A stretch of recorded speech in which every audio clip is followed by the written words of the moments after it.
Yes, we process with the new quantity force. तो किसी को आइडिया है फोर्स क्या होता है? What do you mean by force?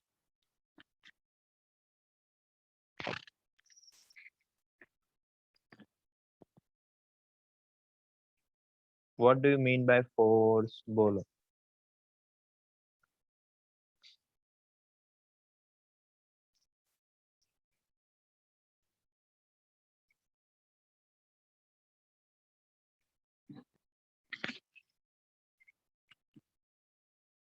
चलो ऑडियो में बोलो, जिसे सर पता है तो ऑडियो में।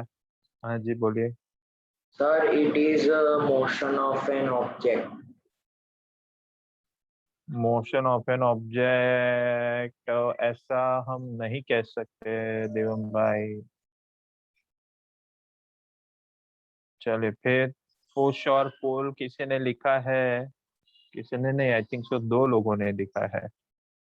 पर वो तो एक टाइप ऑफ फोर्स है। फोर्स खुद क्या है वो मुझे जानना है। Sir push means and pull. Means मतलब कोई कोई पर्सन कोई फोर्स दे उसको, मतलब हाँ मोशन दे। देवम भाई समझ गया मैं। पर डेफिनेशन मैंने फोर्स का पूछा है तो फिर उसके अंदर वर्ड फोर्स भी नहीं आना चाहिए ना, समझे? अगर कोई क्वांटिटी में डिफाइन करता हूँ तो फिर उसके डेफिनेशन में वो क्वांटिटी का मीनिंग फिर बदल जाएगा यार। चलिए, तो लिखा है यहाँ पर, वो पहले रीड करते हैं फिर समझते हैं। यस देवम भाई, you can read the definition. Yes, Vedanta is correct. Again, Kishita, pull or push is the type of force. रिया, आर्या और किशिता सबने लिखा है पुश और पुल, बट ये तो एक टाइप ऑफ फोर्स है, फोर्स नहीं है ये। बराबर, फोर्स का डेफिनेशन नहीं हुआ, ये तो एक टाइप हुआ। वेदांत का बाय पर आंसर करेक्ट है, लेकिन उसमें भी एक थोड़ा सा ऐड करना पड़ेगा पॉइंट। यस देवम भाई, you can read the portion from the screen. Sir मेरी स्क्रीन चली गई, एक मिनट। आ जाएगी आ जाएगी, वो ट्रैफिक जाम यस होता है सर, ना। सॉरी, बोलो। एन ये मैंने एन एक्सटर्नल ब्लू कलर का एजेंसी। राइट किया है, वहां से रीड करो। हाँ sir, an external agency that changes or tries to change the state of rest or uniform motion of body is called force. Exactly भाई, फोर्स क्या है? तो एक ऐसा एक्सटर्नल एजेंसी जो हमेशा बॉडी को, हमेशा नहीं, जो बॉडी के स्टेट ऑफ रेस्ट को चेंज करेगा या करने की कोशिश करेगा। बराबर है, अब समझिए। आपके घर में एक कोई चेयर है, उससे आप पुश के पुल करो तो चेयर मूव होगा? कहाँ होगा? तो उसका पोजीशन चेंज हुआ? हाँ हुआ। बट उसी रूम की वॉल को, दीवार को आप पुश करो तो क्या वॉल मूव होगा? तो नहीं। वॉल नहीं हुआ तो क्या मतलब आपने फोर्स नहीं दिया? नहीं, फोर्स तो दिया था ना यार, पर वो वॉल मूव नहीं हुआ। तो फोर्स ऐसा एक क्वांटिटी है, एक्सटर्नल क्वांटिटी है, जो ऑब्जेक्ट के स्टेट ऑफ रेस्ट को चेंज करेगा, और या तो करने की कोशिश तो करेगा ही करेगा। इसे कहते हैं फोर्स। फिर कितने टाइप के फोर्सेस होते हैं? तो there are two types of forces. First is contact force. Contact force मतलब नाम पर ही जाने का, जिसका कोई फिजिकल कांटेक्ट होगा। कांटेक्ट फोर्स यानी फिजिकल कांटेक्ट होना चाहिए। जैसे कि पुश एंड पुल, दरवाजा खोलो बंद करो तो दरवाजे को हमको कांटेक्ट में लेना तो पड़ेगा ना। कांटेक्ट करोगे तो दरवाजा या तो ओपन होगा या तो क्लोज होगा। पुश करो या पुल करो। फिर फ्रिक्शनल फोर्स, जो रोड के और टायर के बीच में होता है। जो रोड और टायर के बीच में होता है, तो ऑब्वियसली टायर और रोड का कांटेक्ट तो हुआ ना। तो ये सारे कांटेक्ट फोर्सेस है, या तो उसे कहते हैं फिजिकल फोर्स। बराबर। फिर आता है नॉन कांटेक्ट फोर्स, यानी कि field force. Non contact force कहो या फील्ड फोर्स कहो, जिसमें कोई फिजिकल कांटेक्ट का रिक्वायरमेंट नहीं होता। जैसे कि ग्रेविटेशनल फोर्स देख लीजिए, इलेक्ट्रिक फोर्स देख लीजिए, मैग्नेटिक फोर्स देख लीजिए। मैग्नेट के दो मैग्नेट्स आप ले लीजिए, बार मैग्नेट, तो अट्रैक्ट या रिपेल होगा, लेकिन वो मैग्नेटिक फोर्स से अट्रैक्ट रिपेल होता है, तो क्या हमें फोर्स दिखा? नहीं। क्या हमने फोर्स को टच किया? नहीं। तो दो टाइप्स के फोर्स होते हैं, first is contact force, other is non contact force. Non contact force is also known as field force, ठीक है। The examples are gravitational force, electric force and magnetic force. So that completes one small, very very small topic known as force and its types. Then already in the second chapter we have studied that length, mass and time. But in the first chapter, scientists has discovered that or find out the range.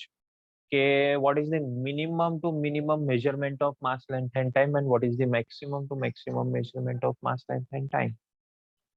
So first let us discuss length. तो अभी तक science में जो minimum से minimum length measured हुआ है ना, that is nothing but 10 raised to power minus 14 meter, which is the size of nucleus, which is the size of nucleus, 10 raised to power minus 14. Maximum to maximum जो अभी तक मिला है ना, वो एक गैलेक्सी का size, that is 10 raised to power 26 meter. What is the minimum distance measured? 10 raised to power minus 14. What is the maximum distance measured? 10 raised to power 22. Then after there is a term which is known as a scale factor. Scale factor. या तो यहाँ पर हम कहते हैं length के लिए length factor. And what is length factor given by? Length factor is given by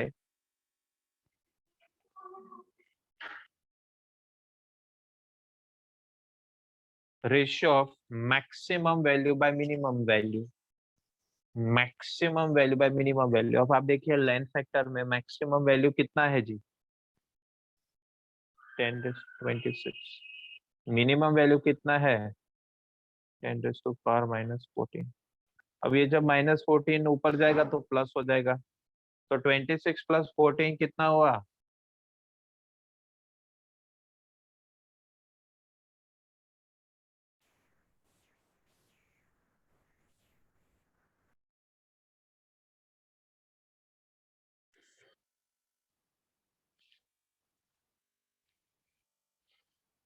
so 10⁻26 upon 10⁻⁻14, तो कितना हो गया जी? 10⁻40.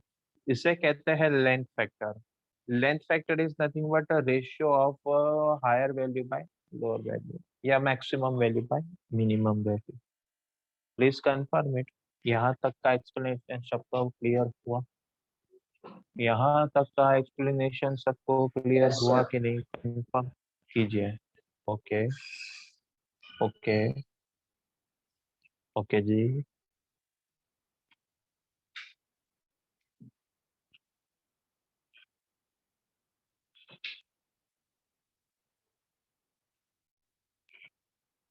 चलिए, that's great. Very good participation. तो सिमिलरली मास का भी एक मेजरमेंट है.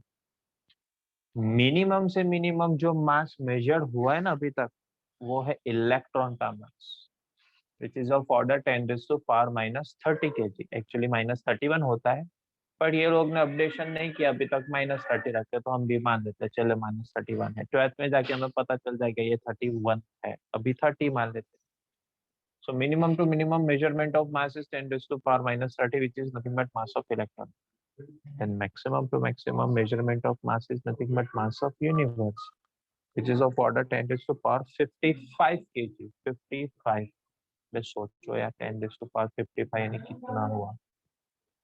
कितना हुआ यार? Can't imagine. चलिए, तो मास का फैक्टर निकालते हैं. फिर मास फैक्टर क्या होता है जी? मास फैक्टर कोई बताएगा मुझे?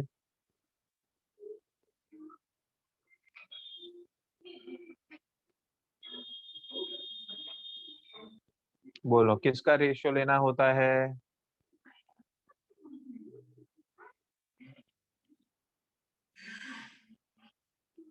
हाँ जी, बोलिए जी.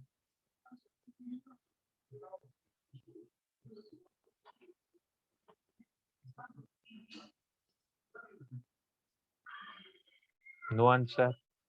Am I audible to all of you? Minimum value. हाँ जी आर्या, क्या हुआ?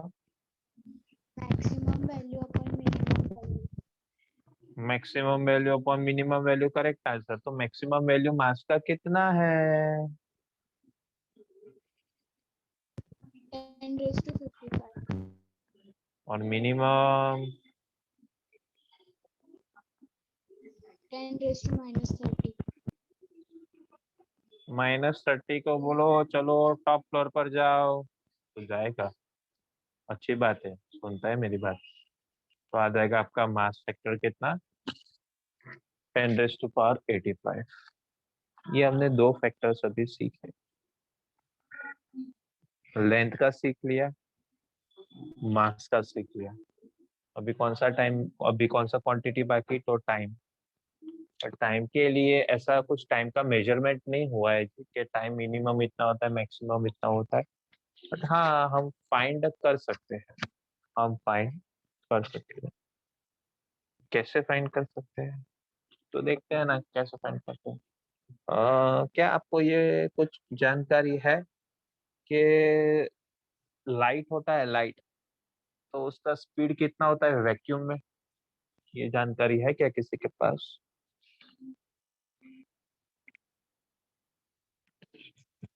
हाँ जी, है क्या किसी के पास ये जानकारी? आप रिसेंटली देखिए तो वडोदरा में आई थिंक कल रात को भी और उससे एक दिन पहले को भी ये जो लाइटनिंग हुआ था, बड़ा ही जबरदस्त लाइटनिंग था. हाँ, तो उसमें क्या हो रहा था? लाइटनिंग में आप देखिए, एक चीज नोटिस किया होगा आप लोगों ने कि जब भी लाइटनिंग होता है तो लाइट हमें पहले दिख जाता है, लेकिन वो साउंड जो होता है ना, वो हमें कुछ सेकंड के बाद सुनाई देता है. ऐसा क्यों? क्या रीजन होता है कि बिजली जब गिरती है तो उसका लाइटनिंग हमें पहले दिख जाता है और साउंड हमें बाद में सुनाई देता है? Because light has greater speed than sound. पर कितना? Absolutely correct, very good. पर कितना स्पीड होता है वही तो मुझे जानना है कि लाइट का स्पीड कितना होता है वैक्यूम में और साउंड का स्पीड कितना है वैक्यूम में. वो क्या आपको जानकारी है? No, sir.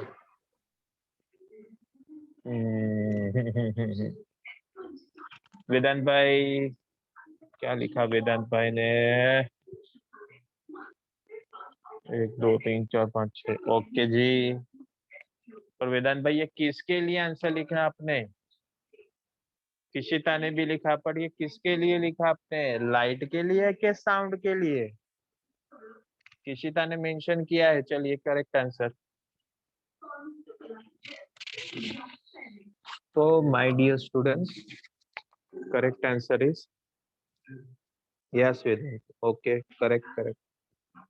करेक्ट आंसर है कि speed of light in vacuum होता है 3 × 10⁸ metre per second. 3 × 10⁸ metre per second. इतनी स्पीड से लाइट ट्रैवल करता है. तो यार, speed of sound in vacuum कितना होगा वो हम सीखेंगे 11th में ही सीखेंगे, 14th चैप्टर में. अभी आपकी जानकारी के लिए मैं बता दूं, वो अप्रोक्स होता है 330 के 340 के बीच में. अरे यार, यही तो रीजन है, देखो ना लाइट का स्पीड कितना ज्यादा है तो फटाफट ट्रैवल करेगा, यानी इसलिए हमें पहले लाइटनिंग दिखेगा. लेकिन साउंड का स्पीड बेचारा बहुत ही कम है, तो धीरे धीरे धीरे धीरे धीरे धीरे आएगा, पर हमें सुनाई तो देगा ही. ठीक है. ये क्यों मैंने डिस्कस किया है यार सब कुछ? क्योंकि स्पेस जो होता है ना, स्पेस स्पेस में, और ये यूनिवर्सली एक्सेप्टेड है, यानी स्पेस में आप देखो तो सारे ऑब्जेक्ट स्पीड ऑफ लाइट से ही तो ट्रैवल करते हैं, मतलब 3 × 10⁸ मीटर पर सेकेंड. ठीक है. तो मेरे पास टाइम का कोई स्केल तो नहीं है, हाँ, बट लेंथ का तो है. तो लेंथ और टाइम के बीच में रिलेशन क्या है? स्पीड लेंथ और टाइम के बीच में, अरे जी, स्पीड होता है रेशियो ऑफ, क्या होता है जी? Speed is a ratio of dash by dash.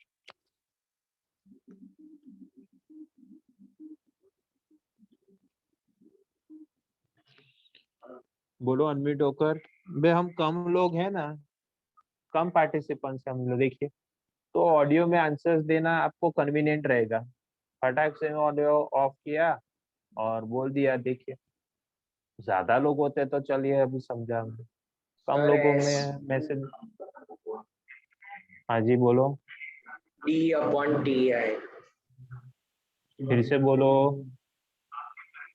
Speed equals to distance upon time. Okay, सही जवाब। रिया ने भी लिखा है सही जवाब। तो स्पीड इज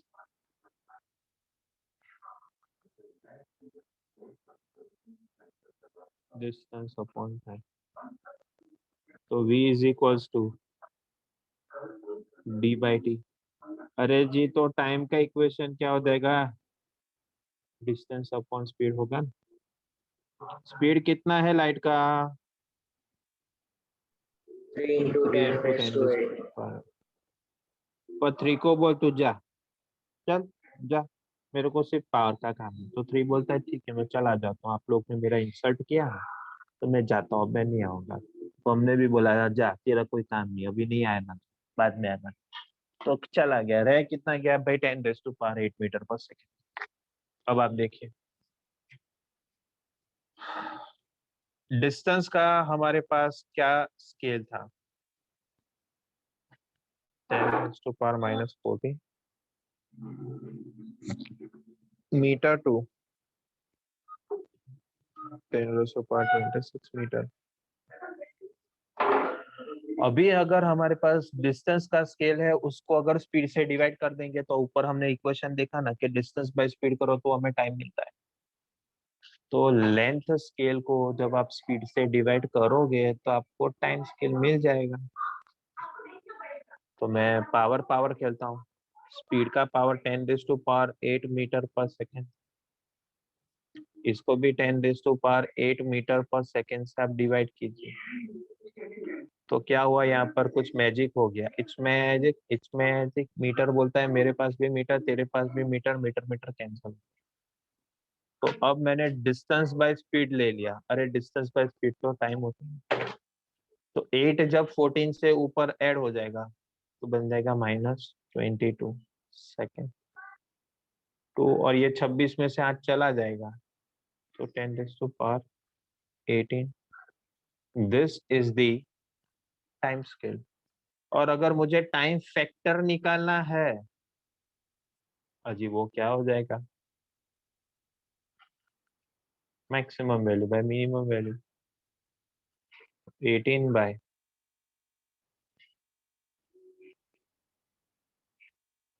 18 बाय -22, तो ये आ गया 40। प्लीज टेल मी स्टूडेंट्स, क्या आपको ये लेंथ स्केल और स्पीड की हेल्प से जो मैंने टाइम स्केल फाइंड किया वो सबको समझ में आया क्या? सर वो ओके, बी डी की फॉर्मूला में वापस समझाओ ना। कौन सा भाई? मुझे बता तो मैं समझा देता हूँ फिर से। वो v equals to 3 into 10⁻8 metre per second के बाद।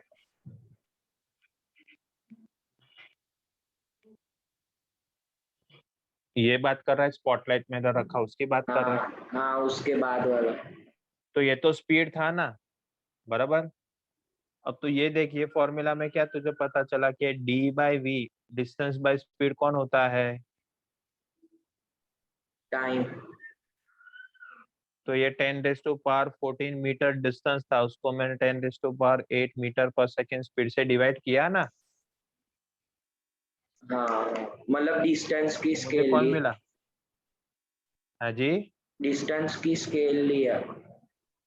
हाँ, क्योंकि वो रेडी था हमारे पास, टाइम का स्केल नहीं था। टाइम का स्केल बनाने के लिए मुझे लेंथ का स्केल को स्पीड से डिवाइड कर देना पड़ेगा तो मुझे टाइम स्केल मिल जाएगा। अभी आया समझ में? हाँ और नीचे स्पीड स्पीड की ली। हाँ स्पीड की तो है पहले से। हाँ। यस समझ। अरे वाह, चलिए समझ में आ गया। बाकी सबका स्टेटस जान लेते हैं। अभी तक तो चैट बॉक्स मेरे को 3 रिप्लाई मिले हैं, सिर्फ आर्या का, रिया का, वेदांत का। व्हाट अबाउट किशिता, देवम, नक्षत्र, स्वरा? मैंने तो बोला। हाँ जी, आपने तो चैट बॉक्स में नहीं, ऑडियो में बता दिया। चलिए ग्रेट। तो अभी एक ही बाकी है, कौन? स्वरा बाकी है, स्वरा। एस जे, रिप्लाई करो। एस जे का फुल फॉर्म स्वरा जादव, यस। चलिए इसका भी आ गया। तो ये सब कुछ समझ में आ गया। तो हमने ये छोटा सा एक दूसरा कंसेप्ट भी कवर कर लिया, जिसे कहते हैं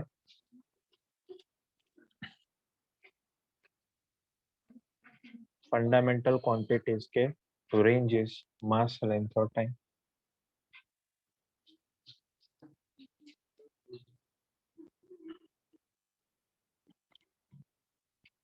चलिए अब आगे बढ़ते हैं। In our experiences, force is needed to push, carry or throw objects or deform them. इतने टाइप के फोर्सेस होते हैं हमारे पास, यानी फोर्सेस होते हैं इन द सेंस फोर्सेस क्या काम करते हैं। तो कभी कभी ऑब्जेक्ट को पुश करने के लिए काम लगता है, कैरी करने के लिए काम करता है, थ्रो होने के लिए, या तो डिफॉर्म या इसका शेप बदलने के लिए। ऐसे सब यूज के लिए हम फोर्स को अप्लाई करते हैं। सेकेंड पॉइंट देख लीजिए। A great insight of 20th century physics is that this different forces occurring in different context actually arises from only a small number of fundamental forces in nature. That means अरे बहुत सारे काम के लिए force हमें चाहिए, जैसा ये कैरी है, पुश है, पुल है, डिफॉर्म है। पर बहुत सारे फोर्सेस में से हमारे पास लिमिटेड फोर्सेस पहले है, इसे फंडामेंटल फोर्सेस कहा जाता है। और ये फंडामेंटल फोर्सेस की हेल्प से बाकी सारे दूसरे फोर्सेस हमें मिल सकते हैं। हाँ जी, तो कौन कौन से फंडामेंटल फोर्सेस है हमारे पास? तो there are 4 types of fundamental forces. Please be very attentive during this. There are 4 fundamental forces in nature. First is strong nuclear force, second is weak nuclear force, third is gravitational force, and fourth is electromagnetic force. कितने fundamental forces है? हाँ जी, 4। कौन कौन से? Strong nuclear force, weak nuclear force, gravitational force, electromagnetic force. बराबर। तो उसमें से अब ये 4 नाम आप लोगों ने पढ़े ना, उसमें से अब 2 क्वेश्चन आएंगे कि dash fundamental force is the strongest force. तो नाम पर ही जाने का। Strong nuclear force is the strongest fundamental force. पर अगर मैं ऐसा पूछता हूँ कि dash is the weakest fundamental force, तो ऐसा मत बोलना कि उसको भी नाम पे जाओ तो वीक न्यूक्लियर फोर्स याद आएगा। Sorry please, that's a wrong concept. Gravitational force is the weakest force. बराबर। तो ये पॉइंट आ गया। देखिए, strong nuclear force is the strongest and gravitational force is the weakest force. तो कितना वीक है ग्रेविटेशनल फोर्स, कितना स्ट्रॉन्ग है स्ट्रॉन्ग न्यूक्लियर फोर्स, अब ये जानते हैं। पर आगे बढ़ने से पहले यहाँ तक सबको समझ में आ गया? समझ में आ गया इन द सेंस पता चल गया कि कितने टाइप के फोर्सेस होते हैं, कौन कौन से होते हैं। बस इतना कंफर्मेशन दो मुझे, फिर हम ये जान लेते हैं कि कौन सा फोर्स किसके। ओके, हाँ, अब ये देख लेते हैं कौन सा फोर्स कितना स्ट्रॉन्ग के वीक है दूसरे फोर्स के कंपेयर में। 3 लोगों के, 4 लोगों के रिप्लाई आ गए हैं। वेरी गुड जी।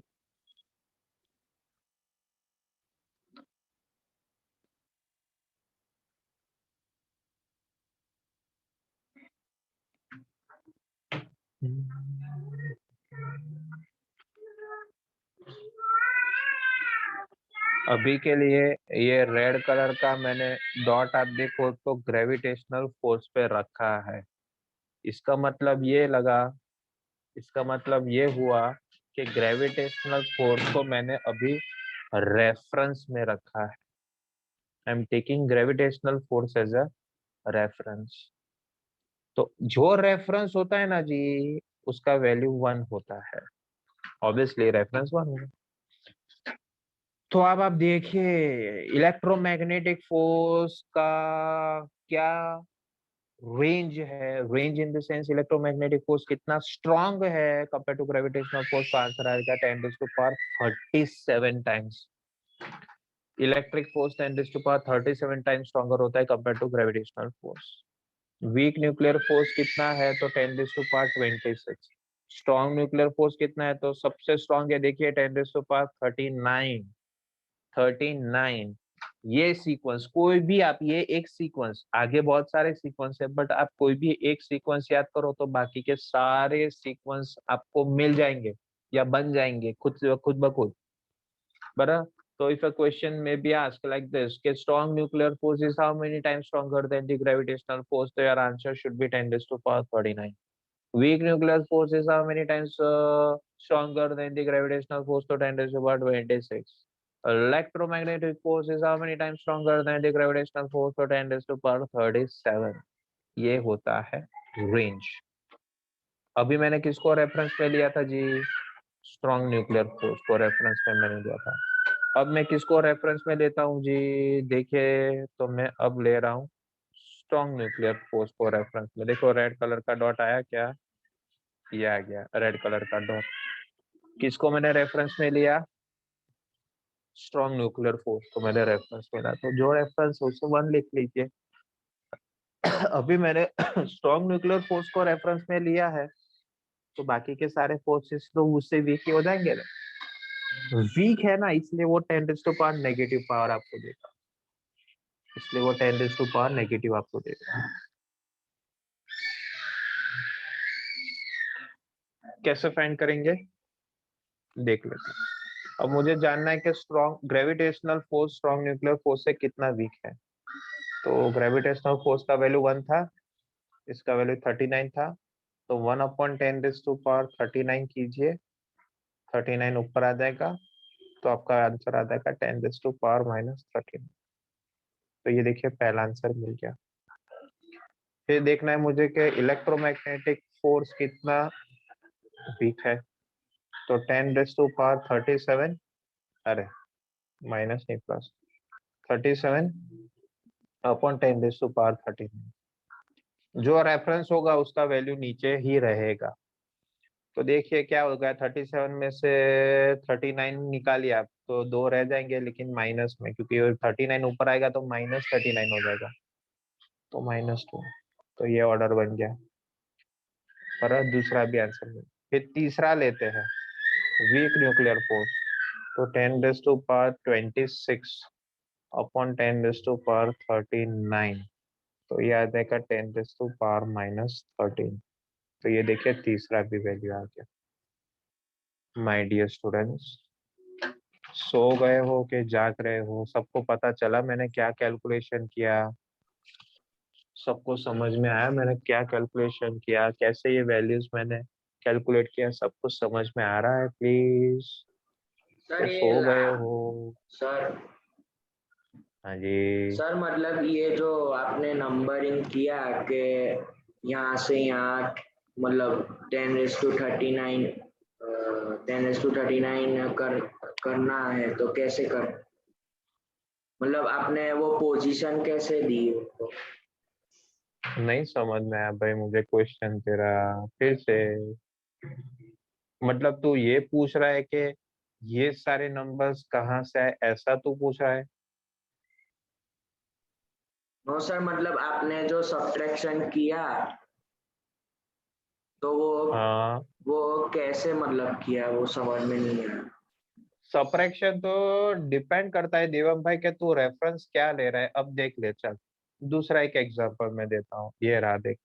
अभी तू देख, हाँ जी वो फंडामेंटल फोर्सेस आ जाएंगे लेकिन वो नेक्स्ट क्लास में आएंगे, डोंट वरी। अभी देख देवम भाई, ये मैंने क्या रखा, 1 कहाँ पर रखा है मैंने? कौन से फोर्स के आगे 1 रखा मैंने? Electromagnetic force. तो जो उसके आगे 1 रखा है वो रेफरेंस बन गया मेरा, हाँ के ना? हाँ हाँ। अब देख इलेक्ट्रोमैग्नेटिक फोर्स का वैल्यू 1, अरे हाँ ग्रेविटेशनल फोर्स का ग्रेविटेशन। वैल्यू 1 और हाँ इलेक्ट्रोमैग्नेटिक फोर्स का 37 है। तो हाँ जो रेफरेंस होता है वो नीचे आएगा, देख नीचे आया तो ये ऊपर हाँ जाएगा, तो हाँ 37 माइनस। ऊपर जाएगा तो -37 हो जाएगा। तो देख पहला आंसर तुझे -37 मिला। बराबर। अब दूसरा तू 10⁻37 अपॉन 10⁻37 कर तो 1 ही मिल जाएगा, तो देख 1 है क्या। हाँ फिर नेक्स्ट तीसरा पोस्ट 10⁻26 अपॉन 10⁻37 ले तो -11 आ जाएगा। फिर 10⁻39 अपॉन 10⁻37 ले तो 2 आ जाएगा। इस तरह से लिया मैंने, समझ में आया। इसलिए मैंने क्या बोला, ये सीक्वेंस सब सीक्वेंस याद रखने की जरूरत नहीं है यार, सिर्फ एक सीक्वेंस याद करो, बाकी सारे सीक्वेंस ऑटोमेटिकली आपको मिल जाएंगे। सर टेक्स्ट बुक में दिया है। आज ही दिया है ना, पर टेक्स्ट बुक में पॉइंट वाइज है, मैंने टेबुलर फॉर्म में बना के दिया है जिससे आप इजीली याद कर सकते हो। सब कुछ टेक्स्ट बुक में ही है, ये मेरे खुद के बनाए नोट्स नहीं है भाई। हाँ, पर टेक्स्ट बुक में से वो सारे पॉइंट्स कलेक्ट कर करके नोट्स बनाए, और ये भी आप लोग जैसे स्टूडेंट्स को है उसके ही नोट्स है, यानी हमने पढ़ाया हो और उसने लिखा हो तो उसके ही सारे नोट्स थे। चलिए, तो आज के सेशन में देवम भाई you can stop the recording now.